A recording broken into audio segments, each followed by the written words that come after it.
Anda milih kafir, Anda milih Muslim, Anda milih Kristen, Anda milih Buddha, itu Anda tidak bertanggung jawab kepada saya dan kepada siapapun. Yang berhak meminta pertanggungjawaban Anda adalah Tuhan. Jadi yang selain Tuhan jangan ikut-ikut. Jadi saya tidak akan mengkafirkan orang, karena itu bukan hak saya untuk mempertanyakan atau meminta pertanggungjawab. Jadi kalau akidah itu urusannya vertikal. Yang penting outputnya akhlaknya baik. Toto itu bersama saya sejak Gedung Ombo, saya ngurusin bertengkar sama Pak Harto dan kejar-kejaran sama tentara sama polisi sampai tidur di sawah segala macam yang kasus tahun 80-an akhir itu. Saya tidak pernah tanya kepada Toto agamanya apa. Baru ketika Kiai Kanjeng saya ajak umroh sama Mbak Via, Toto SMS Zaki, Zaku aku ora dijak. Loh, Islam toh? Wah. Jadi makanya saya tidak mau jadi kiai karena saya tidak mau ada di antara Anda dan Tuhan. Karena di antara Anda dan Tuhan harus kosong. Satu-satunya yang boleh jajar sama Allah di situ adalah Muhammad Rasulullah SAW. Itu kalau wiritannya wama romaita itu romaita walakinallahu harama, silakan fitnah saya, silakan kamu lemparkan keburukan dan kejahatan kepada saya, kamu lemparkan segala macam yang membunuh saya, silakan. Saya tidak memiliki nyawa saya, sehingga saya tidak akan punya hak untuk marah kepada orang yang membunuh saya, tetapi kamu berhadapan sama yang memiliki nyawa saya.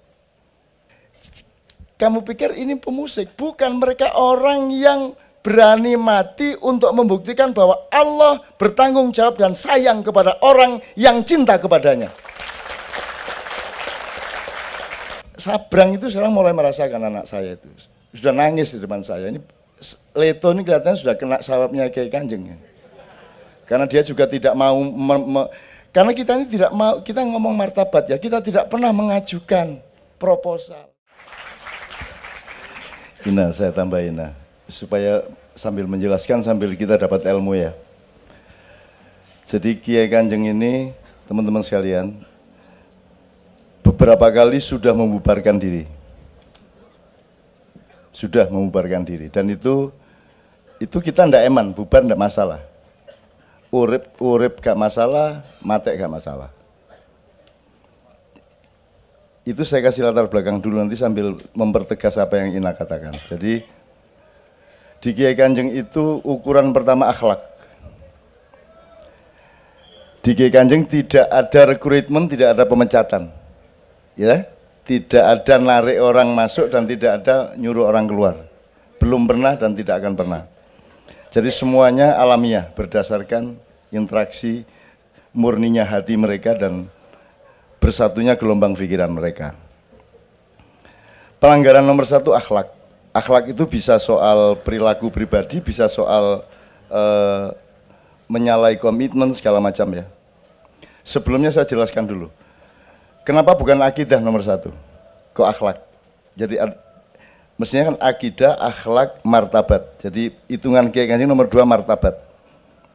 Jadi Kiai Kanjeng tidak akan pernah menerima pementasan semahal apapun kalau itu mengganggu martabatnya. Nah, martabat ini kita rumuskan terus-menerus bersama-sama. Kita tidak bisa menjadi bagian dari sebuah kepentingan, misalnya kelompok politik tertentu. Jadi ada teori sosiologi bahwa di Indonesia sekarang sebenarnya segala sesuatunya tergantung kepada sambung tidaknya bupati sama rakyat yang paling kecil di bawah. Dan itu saya pandu benar. Jadi bupati saya naikkan untuk menciptakan formula kepemerintahan dan formula pengelolaan komprehensif seluruh segi pembangunan dan manusianya. Kalau akidah nanti dulu, akidah ini tidak jadi pemikiran. Karena begini teman sekalian, kalau Anda milih kafir, Anda milih Muslim, Anda milih Kristen, Anda milih Buddha, itu Anda tidak bertanggung jawab kepada saya dan kepada siapapun. Yang berhak meminta pertanggungjawaban Anda adalah Tuhan. Jadi yang selain Tuhan jangan ikut-ikut. Jadi saya tidak akan mengkafirkan orang, karena itu bukan hak saya untuk mempertanyakan atau meminta pertanggungjawab. Jadi kalau akidah itu urusannya vertikal. Yang penting outputnya akhlaknya baik. Jadi Kiai Kanjeng ini jangan pikir yang santri cuman Islamianto saja, yang santri beneran lah. Dari pesantren, ngajar di pesantren, kiai. Imam ya pemenang karaoke dangdut se-Jawa Tengah. Ya. Yo, alah, Jijit Joko, gue ya ming Gendo Malioboro aslinya. Ya. Ini semua ndak ada, yang santri ndak ada. Dan kita tidak pernah mempengaruhi mereka untuk sholat atau tidak sholat. Karena kita percaya kepada cuaca. Kita percaya kepada aura, kita percaya kepada iklim. Yang tidak dilakukan Indonesia adalah menciptakan iklim yang resonansinya ke seluruh dunia. Karena pemimpin kita ndak punya uslub. Tidak punya balaghah. Uslub itu tata komunikasi dan sastra komunikasi. Uslub itu adalah ketinggian diplomasi. Kita tidak punya pemimpin yang memiliki ketinggian diplomasi. Ngomong swadaya pangan, dia lupa bahwa itu menyakiti negara-negara yang kita import. Ya garam, ya beras, segala macam. Dia tidak berdiplomasi sama sekali. Jadi nggak ngitung. Saya punya banyak sekali catatan dari yang saya bilang tadi, buku yang dipakai oleh pemerintahan kita sekarang, yang pelaksanaannya sama sekali tidak berdasarkan prinsipal orkestra musik. Tapi itu nggak usah kita perpanjang.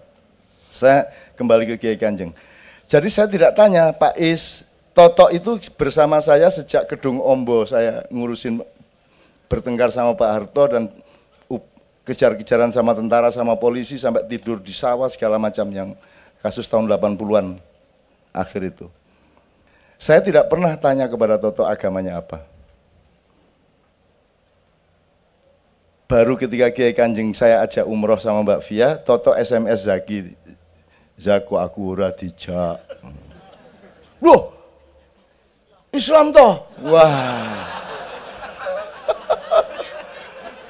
Ternyata dia yang paling khusyuk di sana, dan Zainul Arifin yang begitu santri, begitu ahli zikir, sholawat, itu di sana ngikut Kiai Haji Toto Raharjo.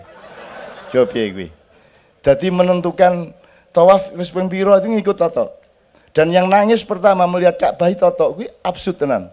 Absurd. Ya, dan sekalian ya. Kiai Kanjeng teman-teman sekalian, kamu pikir ini bertaruh susu anaknya untuk berani menjadi Kiai Kanjeng? Bagaimana wong kita ndak punya gaji?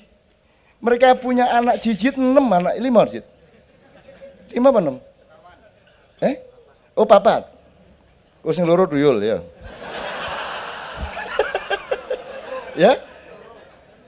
Joko 2. Imam? Dadi coro kabeh ya ta. Oke. Di kamar mandi ya ta. Oke. Ya. Teman-teman sekalian, Pak Nevi masih lumayan dia guru. Ya lumayan dia puskesmas, gajinya sangat kecil tapi masih bisa beli beras. Lainnya Pak Joko, Gianto, Saryanto, Doni, Imam. Blodong lumayan dosen. Nek Joko SP kuwi. Terus bagaimana kita berani hidup dengan Kiai Kanjeng? Kita tidak bikin proposal, kita tidak mengajukan untuk berkarier, kita tidak punya jaminan apapun untuk dapat nafkah. Ini bertaruh nyawa anak-anaknya, teman-teman sekalian. Apalagi saya. Gitu loh. Jadi kamu pikir ini pemusik, bukan, mereka orang yang berani mati untuk membuktikan bahwa Allah bertanggung jawab dan sayang kepada orang yang cinta kepadanya. Gimana? Mau hidup bagaimana Jijit? Apalagi Jijit ini punya problem meripatnya anaknya, Bu Jijit punya problem, terus bagaimana? Bagaimana jamin sampai 22 tahun mereka berkumpul, hidup dari mana? Siapa yang jamin? Sponsor enggak ada. Semua orang berpikiran Kiai Kanjeng itu punya sponsor tetap. Dan benarlah mereka, sponsor tetap itu namanya adalah kasih sayang Allah Subhanahu wa taala. Nek enggak disayang Allah, bagaimana mereka bisa hidup? Termasuk saya. Dan seluruh kegiatan Ma'iyah itu betul-betul adalah bukan uji nyali, bukan. Yang saya uji itu bukan keberanian saya dan Kiai, yang saya uji itu adalah bahwa Allah itu benar ngomong, dia bertanggung jawab kepada hambanya. Dan itu saya ingin buktikan bahwa Allah benar-benar bertanggung jawab. Dan kalau harus mati untuk membuktikan tanggung jawab Allah itu ya sudah tidak apa-apa mati, apa sih angele mati. Enggak usah mati ya mati dewe, kan gitu. Jadi ini bertaruh Mas. Nah, Sabrang itu sekarang mulai merasakan anak saya itu sudah nangis di depan saya. Ini Leto ini kelihatannya sudah kena sawapnya Kiai Kanjeng. Karena dia juga tidak mau karena kita ini tidak mau, kita ngomong martabat ya, kita tidak pernah mengajukan proposal.